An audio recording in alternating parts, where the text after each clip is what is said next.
प्रधानमंत्री सड़क योजना के आवास योजना के तहत जो गरीब लोगों के मकान के लिए आवंटन किया पैसा मिल रहा है, लेकिन बालू नहीं मिल रहा है। क्यों पैसा लेगा? आप बालू पर रोक लगा दिए, मकान बनेगा कैसे? अब मकान नहीं बनेगा, आप उसको उठाकर FIR करके जेल डाल दीजिए। इससे और दर्दनाक बात और क्या हो सकती है? अगर वह बेचारा थोड़ा सा भी बालू ले जा रहा है, उसके ऊपर तुरंत पहुंच जाएंगे पकड़ के और उस पर 20,000 25,000 फाइन कर रहे हैं, उस पर झूठा केस बना रहे हैं। तो स्थिति कितना ख़राब होगी। जो व्यक्ति प्लास्टिक अपने ऊपर डालकर मकान पर रखा है और रह रहा है गरीब परिवार, उसको कहाँ से देगा वो 20,000 और 25,000? आप स्वयं अनुमान कर लीजिए। अब विधानसभा से बड़ा कोई जगह नहीं होता है, और उसमें जो है माननीय अध्यक्ष जी के सामने आश्वासन मिला कि बहुत जल्दी बालू का जो भी रोक है इसको हम लोग एक सहूलियत देंगे कि गरीब मकान बना सके, लेकिन कोई आज तक काम नहीं। एक और झारखंड सुखाड़ की मार झेल रहा और सुखाड़ होने के बाद तमाम किसान मायूस थे। उन्हें उम्मीद थी कि वह मेहनत मजदूरी कर अपना घर चलाएंगे, लेकिन जिस तरह से बालू की समस्या उत्पन्न है और कहीं ना कहीं इसकी जिम्मेवार हेमंत सोरेन सरकार है, और यही कारण है कि आज एनसीपी अब बड़े आंदोलन की तैयारी की घोषणा कर चुकी है।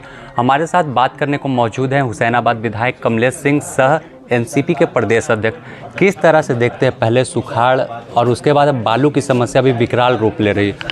देखिए, हमारा हुसैनाबाद के सहित पलामू जिला गढ़वा सब में सुखाड़ की स्थिति भयंकर है और 2 साल से लगातार सुखाड़ हो रहा है। इसके बावजूद स्थिति है जो कि प्रधानमंत्री सड़क योजना के आवास योजना के तहत जो गरीब लोगों के मकान के लिए आवंटन किया पैसा मिल रहा है, लेकिन बालू नहीं मिल रहा है। और बालू पर इतना कड़ाई किए हैं कि जो व्यक्ति अगर बालू ले जा रहा है तो उसको जो है तुरंत प्रशासन अरेस्ट करके जेल में डाल दे रही है, उन पर झूठा मुकदमा चला दे रहे हैं। कैसे विकास करेगा? कैसे रोड बनेगा? कैसे गरीबों का मकान बनेगा? अब आपको आश्चर्य होनी चाहिए कि हमारा 5 प्रखंड है, 5 प्रखंड में 4 प्रखंड में CO भी नहीं है और BDO भी 3 प्रखंड में नहीं है। पिपरा में आज 8 महीना से BDO नहीं है और न CO है। कैसे विकास करेगा? कैसे गरीब जनता जो जाती है बहुत उम्मीद से ब्लॉक में, और वहाँ पर जब किसी को भेंट नहीं है, कोई है ही नहीं, तो कैसे भेंट होगी? कैसे काम होगा गरीबों का? आप सोच लीजिए कि कैसे सरकार विकास का काम कर रही है। बालू की समस्या के कारण आवास कार्य पूरा नहीं हो रहा और कहीं ना कहीं उन पर समय पूरा नहीं करने पे FIR हो जा रहा है। किस तरह से इसको बचाएंगे लोगों को और बालू का क्या होगा? ऐसा स्थिति आएगा कुछ दिन में कि जो भी पैसा आएगा मकान योजना के, प्रधानमंत्री का जो भी योजना है घर का मकान योजना, उसमें कोई पैसा नहीं लेना चाहेगा। क्यों पैसा लेगा? आप बालू पर रोक लगा दिए, मकान बनेगा कैसे? और मकान नहीं बनेगा, आप उसको उठाकर FIR करके जेल डाल दीजिए। इससे और दर्दनाक बात और क्या हो सकती है? यह बहुत घटिया मतलब जो स्थिति है, बहुत ख़राब स्थिति है। विधानसभा में भी आपने कई बार इस मामले को उठाया, टाल मटोल जवाब मिलता रहा, तो आगे की क्या रणनीति है? हम विधानसभा में 7 बार उठाए हैं, हमारे पास डेट है।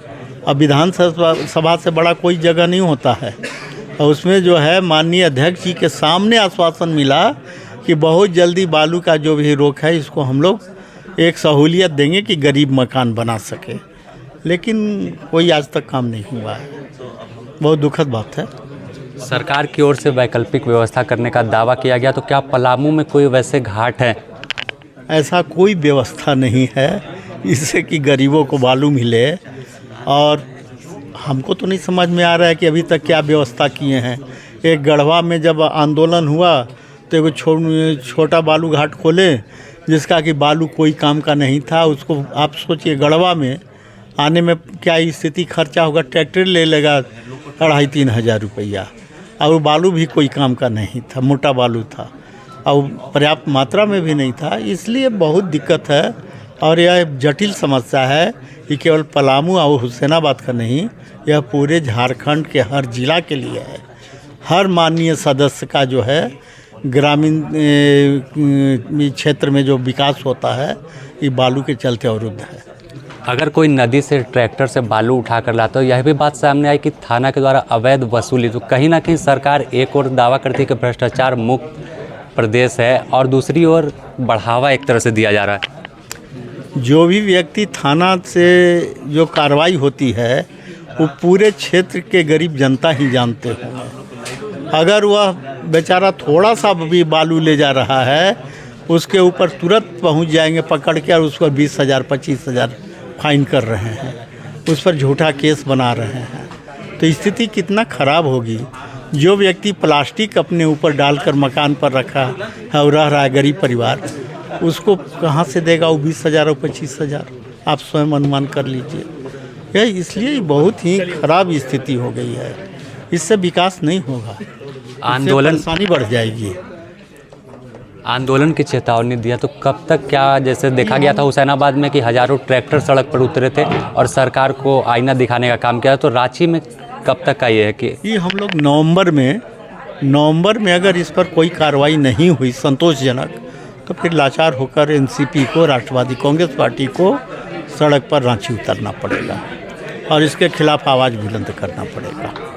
तो सीधे तौर पर आपने सुना कि अब बालू की जो समस्या उत्पन्न हुई है खासकर पलामू में और पूरे झारखंड में लोग बालू के लिए त्राहिमाम कर रहे हैं। जिन्हें आवास मिल रहा है वह अपना आवास कार्य पूरा नहीं कर पा रहे। यही कारण है कि अब एनसीपी राजधानी रांची में कूच करेगी और तमाम हजारों की संख्या में कार्यकर्ता सरकार से दो दो हाथ करने को तैयार होंगे। फिलहाल द न्यूज़ पोस्ट में इतना ही। अपने सहयोगी संतोष के साथ Sameer, the news post, Ranchi.